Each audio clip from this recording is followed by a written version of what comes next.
Hey guys, I'm Nick, and on this episode of the Scran Line, well, you know how I'm obsessed with queens. More specifically, gay icons, because I'm gay as well, so I look up to these people. Well, I've got Lady Gaga, who inspires me every single day, Beyonce, Rihanna, Nicki Minaj, a whole bunch of... I feel like they're my people. So let's add another queen to that list. We are making a Cher inspired cupcake. Now I've teamed up with a television station over in Australia here called SBS.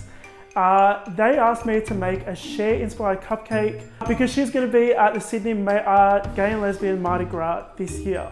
So now I'll be honest, I didn't know very much about Cher. I knew a couple of her songs, so I had a lot of fun researching for this cupcake. I listened to a lot of Cher music, and I have to say one of my favorite songs is Just Like Jesse James. Absolutely love that song. Also the Shoop Shoop song, and what's that song where she's on the ship with the Navy guys? If I Could Turn Back Time. Okay, so the look of this cupcake is inspired by If I Could Turn Back Time. The name is inspired by the Shoop Shoop song, and Jesse James is just basically sums up Cher. So if you're not familiar with Cher, go and listen to those 3 songs, go listen to her music. She's incredible.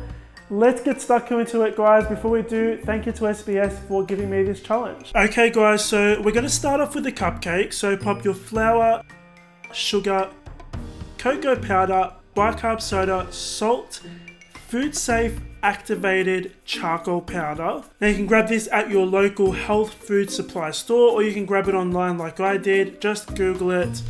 You're going to mix those all together and then add your softened butter. Mix that until you reach a crumbly sand-like texture. Next you want to add your eggs and milk, and you want to mix that until everything is well combined.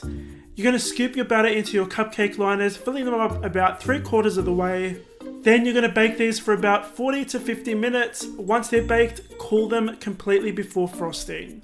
Next, we're going to move on to making those shiny chocolate shards. So add your black chocolate melt into a microwave safe bowl. Microwave these for about 20 seconds at a time, mixing each time until it is completely melted.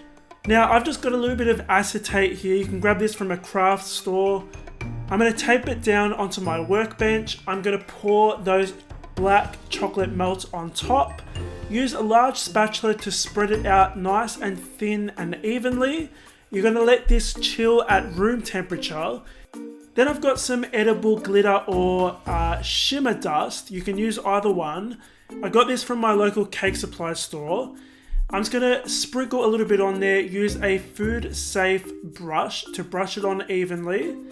Then you're going to use a very sharp knife to cut the shards out in the chocolate.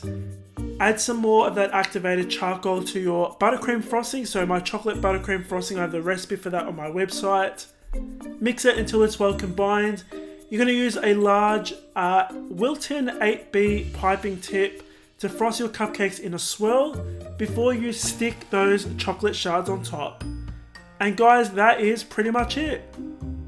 Okay guys, so a huge thank you to SBS for challenging me to create a Cher inspired cupcake. I'm going to leave some links down below. Go and follow them on Instagram because they make amazing food. And fun story, one of their TV shows a couple years ago is the reason why I went to France, and France is the reason why I became a pastry chef. So a bit of a fun kind of link there. You're going to find the recipe for these in his Kiss cupcakes on my website, thescranline.com. Link for that is in the box below. If you enjoyed watching this video, give it a big thumbs up. If there's another queen inspired cupcake you guys want me to make, please leave a comment down below as well. I'd love to hear your suggestions. Thank you so much for watching, guys. I'll see you all on the next episode of the Scran Line.